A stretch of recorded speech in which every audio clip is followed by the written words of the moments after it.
બનાસકાંઠાના થરાદ પંથકમાં વરસાદે ભારે તબાહી મચાવી છે।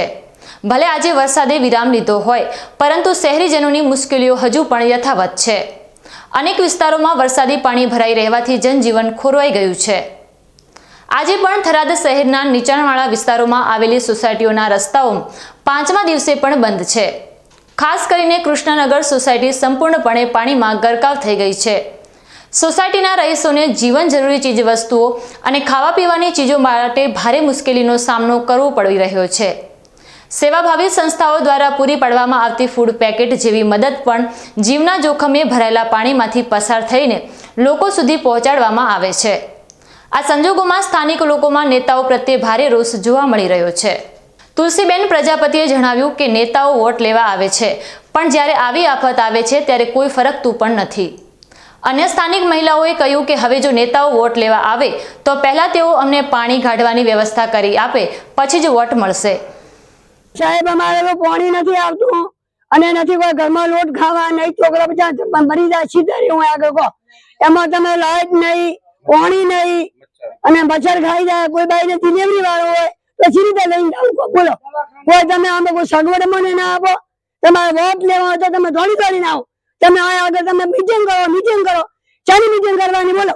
અત્યારે ભાજપ નહીં, અત્યારે કોંગ્રેસ ભાજપ કોઈ અમારું નથી હોય આગળ। સોસાયટી છે કૃષ્ણનગર ટોકરિયા હરિમાન વીરવાસ અમારા કૃષ્ણનગર સોસાયટી માં પાણી ભરેલું છે। રવિવારના દિવસને 6 દાડા થઈ ગયા, હજી કોઈ સારવાર નહીં, કોઈ પાણી નહીં, કોઈ પીવાની વ્યવસ્થા નહીં, કોઈ રહેવાની નહીં। અમારા છોકરા સંડાસ ચો જાય, બિચારા ઘરમાં બેઠા છે ભૂખ્યા પ્યાસા, હજી કોઈ આવ્યું નથી યાર। અને વોટ લેવા આવે ને તારે બધા કે બાપા મને આલજો, ઓલું કે મને આલજો, અને તારે કોઈ અમારે કાઢવાય નહીં આવે, પાણી આલવા નહીં આવે કોઈ। પછી અમારા છોકરા ચો જાય બિચારા। હમણે એક કોઈ ગાડી વાળા આવ્યા ને ખાવાનું આલી ગયા છે, બીજું કોઈ નથી આવ્યું। એક કાલ વિડીયો વાળા આવ્યા હતા, એ ફોટા કોઈ પાડી। સાહેબ, અમારું નામ સામળભાઈ છે। આ સાહેબ પાણી બહુ છે, આપણે બારલી માતાથી આ રસ્તો બધો પેક છે। અમારે જવું હોય તો બજારમાં જવાતો નથી, છોકરા બીજા બધા ઘરમાં છે બરોબર। આ રોકડિયા નંબરથી પાણી છે, આ પાણી છે, આ પાણી છે, કોઈ વ્યવસ્થા થતી નથી। 3 દિવસથી અમારે બહાર કેવી રીતે જવું છે? આટલે પાણી સાહેબ છે અમારી જોડે બરોબર। હવે ખાવું કેવી રીતે, પીવું, રોંધવું કેવી રીતે, સંડાસ જવું તો તકલીફ બહુ છે, પૈસા તકલીફ બહુ છે સાહેબ। બહાર નીકળાતું નથી સાહેબ, ઘરમાં પાણી છે સાહેબ। જ્યારે આનું કોઈ વ્યવસ્થા સાહેબ તમે કરી આપશો? થરાદની અંદર વરસાદે તારાહી મચાવી હતી, જેના થરાદના અનેક વિસ્તારો છે પાણીના ગરકાવમાં થાય છે। અત્યારે આપણે પહોંચ્યા છીએ કૃષ્ણનગર સોસાયટી, ત્યાં આગળ આપણે દ્રશ્યો બતાવવા પ્રત્યે આપ જોઈ શકો છો તમામ દ્રશ્યો છે।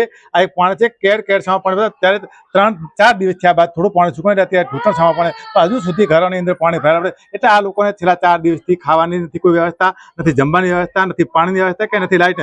આ લોકોના આક્ષેપ કે તંત્ર હજુ સુધી અમારા સુધી પહોંચ્યું નથી કોઈ પણ, અને જે સ્થાનિક લોકો છે તે પણ ખાવાની થોડી ઘણી મદદ કરી રહ્યા છે।